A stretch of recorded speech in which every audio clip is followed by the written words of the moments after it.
dream of a life of romantic adventure? Want to get away from it all? We offer you Escape. Escape, designed to free you from the four walls of today for a half hour of high adventure.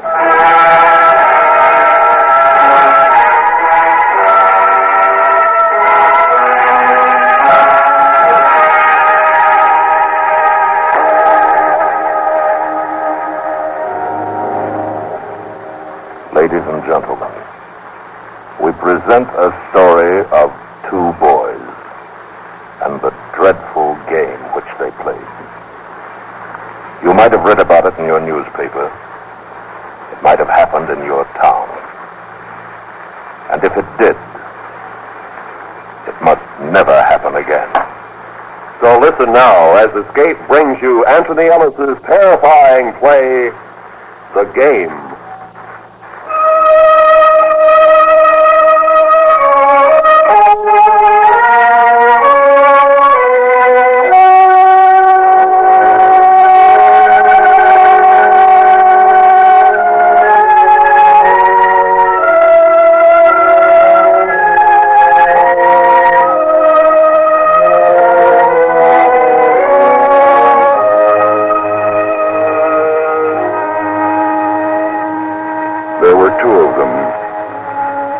On the corner of Main and Elm, leaning back against the wall, indolent.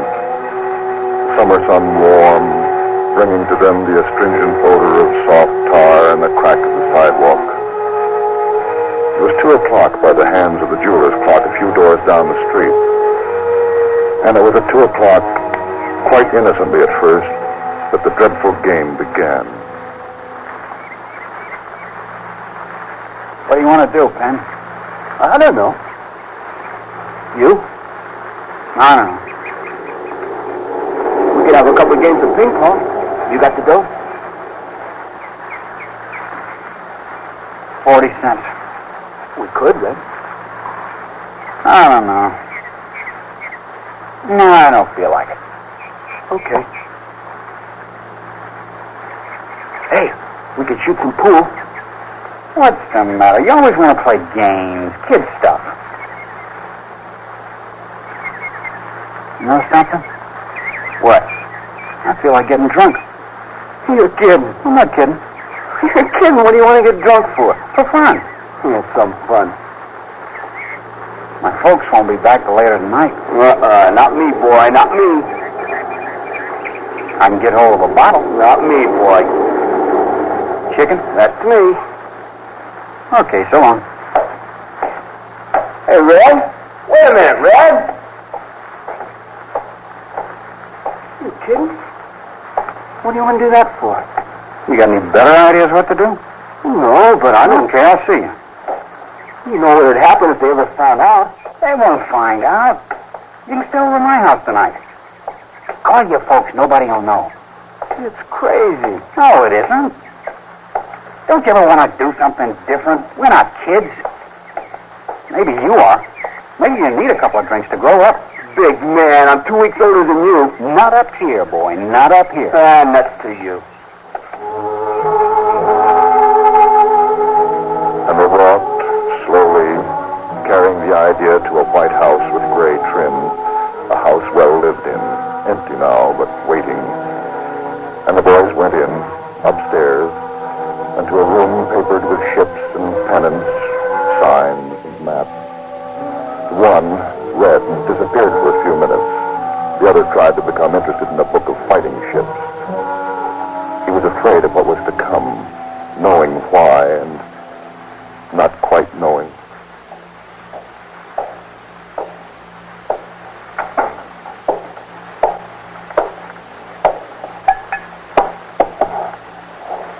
That's your father? No. The gardener hid it in the woodshed. I found it a couple of weeks ago. Hid it somewhere else. Boy, I bet that fractured him. How do you like it? I don't care. Straight? Sure. Water chaser? What about you? No water for me. Same thing then. Sit down. We'll talk.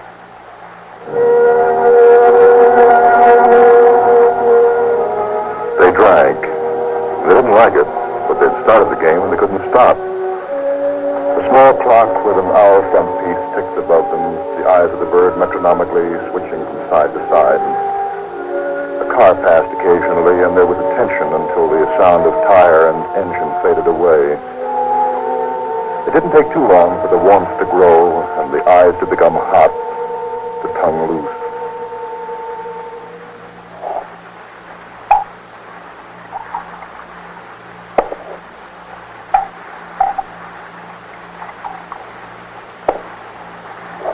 Thanks. Boy. Not bad, huh? Feel pretty good. Pretty good.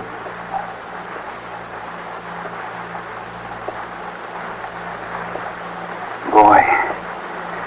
Elaine. That's a girl. Wouldn't be bad having her up here now, huh? Yeah. Wouldn't be bad. You ever take her out? A couple of times, I guess. All right, huh? Next? No. Not much. Oh. I thought you two were like that. That's what I heard last time. He's kidding.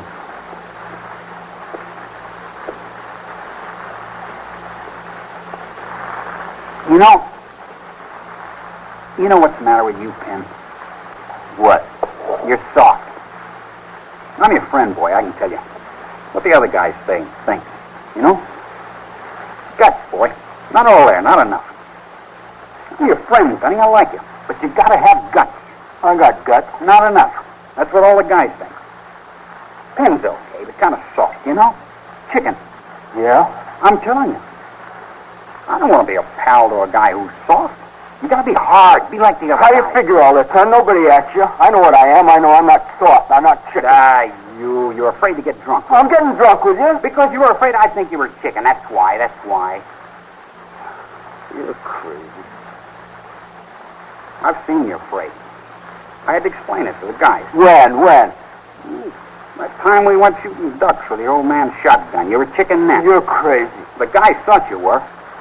Afraid of the gun. Well, that's not chicken. Well, that's what I told them. But I'm not sure. Forget it. Now, you can't run out on that boy. And I'm your friend, and I'm telling you for your own good. Okay, you told me I'm chicken. No guts. Now, forget it. Afraid of a gun. You and me can never go hunting up in the mountains, I'll tell you that. Cut it out. You are, kid. You're chicken. You want to fight? Is that what you want, huh? You want to? What? Oh, that doesn't mean anything. Kid stuff. I got a better idea. You want to really do something that'll show, boy, that'll really show it? Do what? Play a game.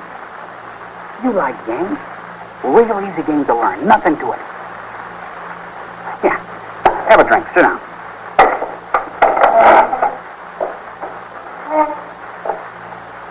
Game? Yeah, I read about it a while back. Russian roulette. I never heard of it. Some kind of gambling? I'll tell you. It's real easy. First, you get a gun. Revolver. A real gun, Penny. Bullet gun, Penny. So what? You take one bullet and you leave it in the gun, see? Then we take turns. What kind of crazy game is that? We take turns pointing at our heads and pulling the trigger. If nothing happens to you, I take the gun, bend the cylinder, and point it at my head, and shoot. You call that a game? Sure. See which one goes chicken first. You never know where the bullet is. And if you spin the cylinder and the bullet comes up on your turn, Louis. Oh, that's nuts. In this book, it went a long time. And then one guy got like you'd get. He was chicken, and he folded up. Listen, I'm sick of hearing you say that. Now, I'm sick of it. You hear? You want to know something? You get chicken before me. You. I wouldn't do it to you, Pants. Don't worry. Wouldn't be fair. Forget it. Now, wait a minute. You started it. Go ahead. Finish it. Your old man got a gun, has he? Sure. Okay. You want to be crazy? Okay, go ahead. Get the gun. Go ahead. Well, go on. Get it. Let's start playing. Red smiled a smile of pity. With deliberate ease, he sauntered from the room. Pin might have seen him stagger a moment as he reached the door, but Pin wasn't looking. He was noticing, for the first time, his hands, lying flattened on the table, disassociated. And there was a scar on the right index finger. He got it when he cut himself 12 years before on his first borrowed scout knife. Now, only the scar. A memory on a trigger finger. He didn't look up again until Red came back with the gun.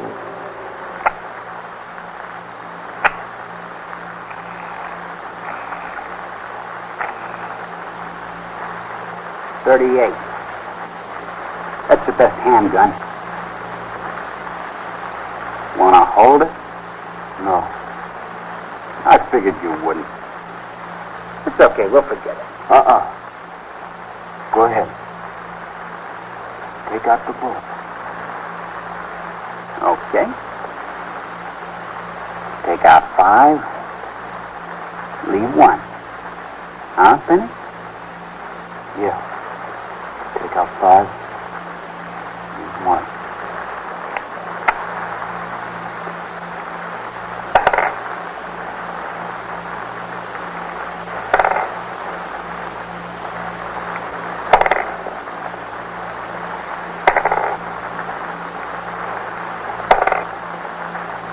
One bullet. For you or for me? Okay. Okay.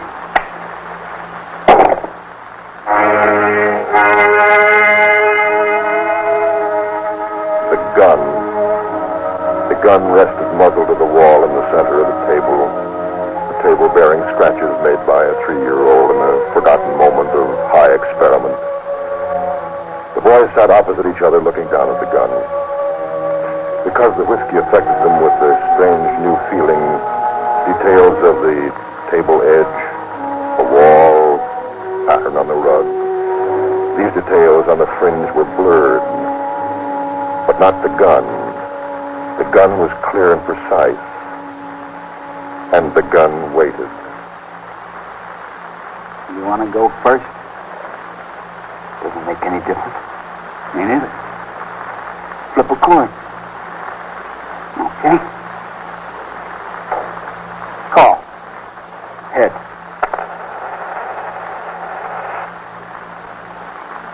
Head. Okay. I'll take first shot.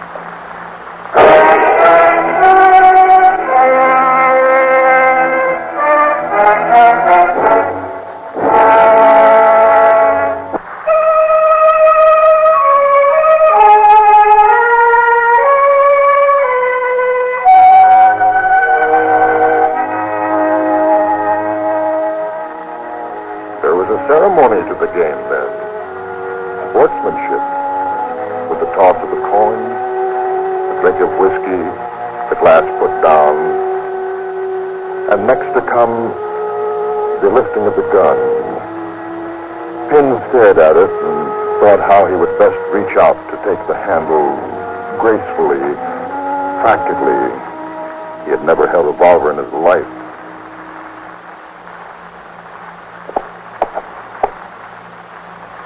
I gotta spin the cylinder. Yeah. No, the other way. Now. What's the odds the bullet comes up when I shoot? No. 1 in 6, I guess. I don't know. Okay. He was a careful boy, and so he didn't put the muzzle to his head immediately. At this point of the game, there was a numbness which did not allow for speculation of pain, mother, father. Rather, Pin was surprised by the weight of the gun, the physical oneness with it lying in his hand. He was afraid of it, and fascinated in his fear. Red watched, his mouth open a little, eyes reddened with drinking, but bright, watchful, seeing the friend of his youth slowly raise the gun, unsteady and awkwardly turning the barrel to his head. He wet his lips and waited.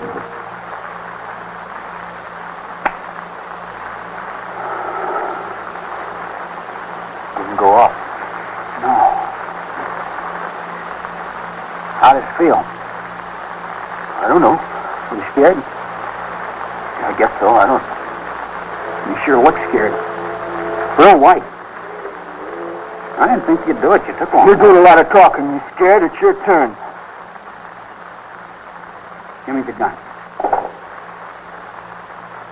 Boy, that's a real gun. Remember when we were kids? Cap pistols. Bet you never thought we'd be doing this. No. Okay. My turn. Where are you, baby? Where are you? Want to make a side bet on this one? Who's going to pay me if you lose?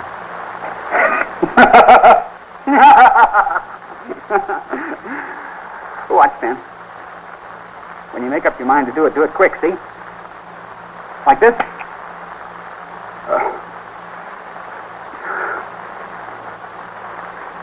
Now you sweat it out again. Pretty good game, huh? I'll make you one bet, though. What's that? You crack 4, I do. You're nuts. A buck? A buck? Sure, a buck. The game had taken another turn. It presented an added incentive to win. $1 bet that one boy would be a coward. A boy would lose his nerve. Wouldn't have the guts to take another chance at blowing his brains out. Good bet, that. Sensible. Bright young man. The room was too warm, and outside the middle afternoon sun blazed down hot on the heavy sycamore trees, dusty and still. A 12-year-old passed by on the street whistling tunelessly, childishly, on his way to the drugstore for a soda.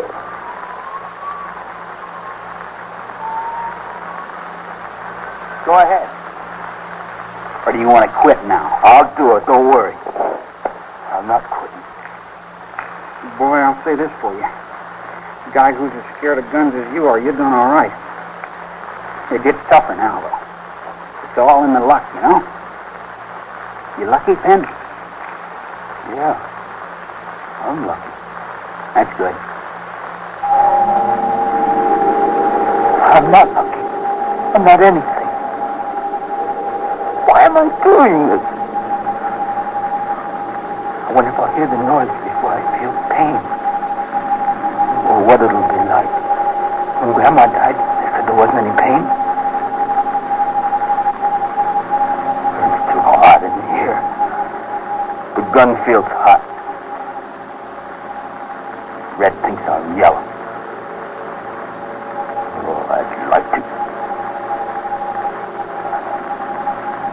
I wonder if he'd keep on smiling if I pointed the gun at him. Maybe you need another drink, huh? No. I don't want any more. Okay. Well. Red. Well, what's the idea, huh? What do you want me to meet for? You scared? No, I'm not scared. Maybe we should play it this way for a while. I shoot at you, and you shoot at me. That's not the game.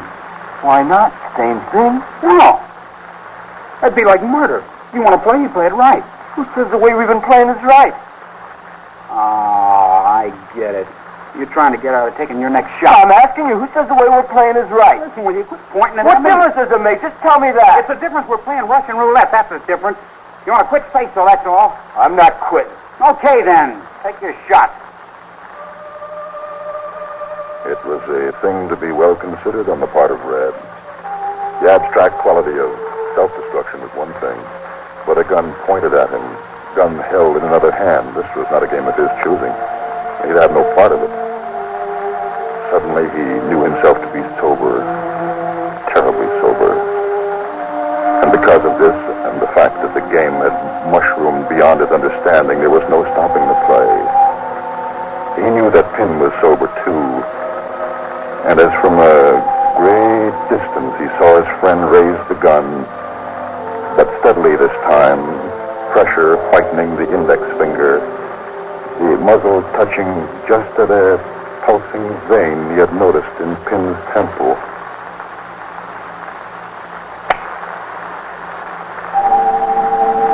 I didn't die.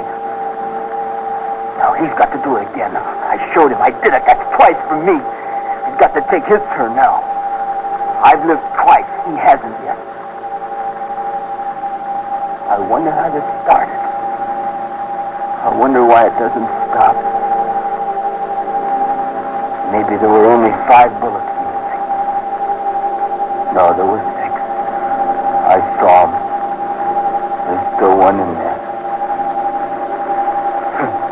My leg's gone to sleep. I wish I could get up, walk on it.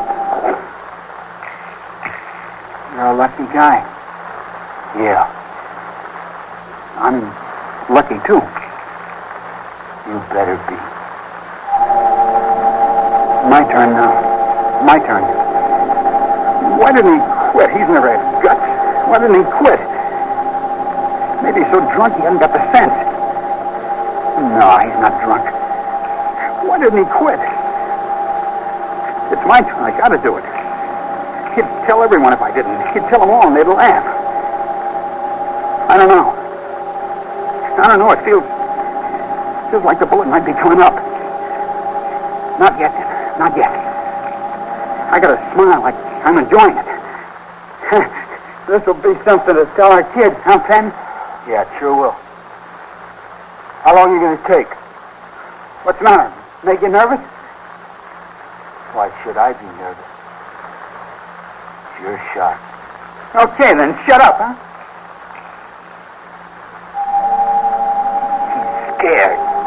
He's scared. He doesn't want to do it. I'm not the only one. All his big talk. He's no more than me. All that big talk.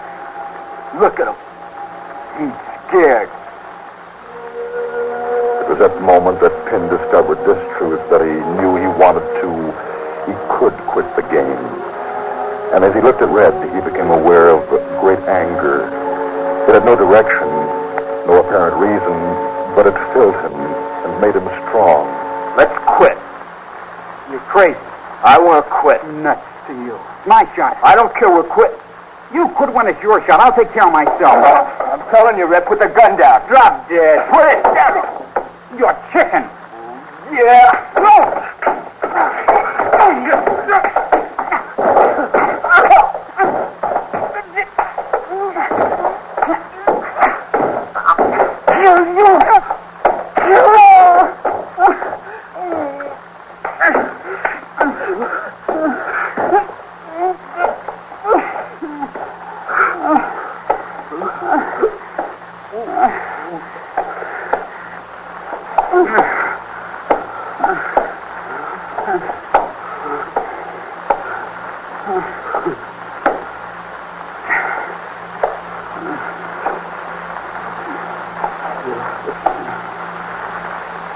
You better answer the telephone. Yeah.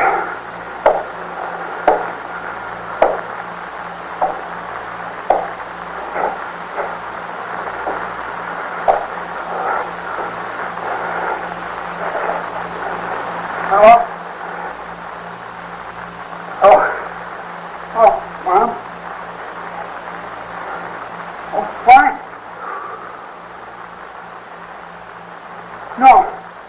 No, I'm with Penn. No, I'm fine. Oh, that. We've been playing. Kind of rough, I guess. Sure, Mom. Everything's fine. Okay. Okay, Mom. Sure, Mom. Thanks. So long.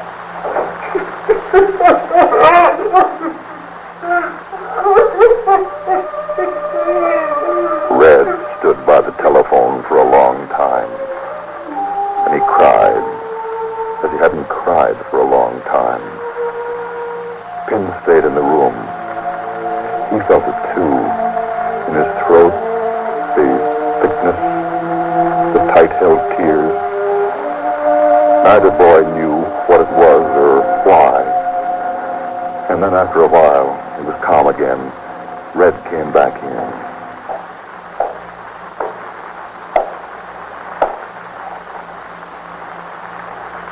That was Mom. Oh? She said we could go to the tavern for dinner if we like. To charge it. That'd be okay. Swell. Yeah. Well, guess we better clean up the place, huh? Guess we better.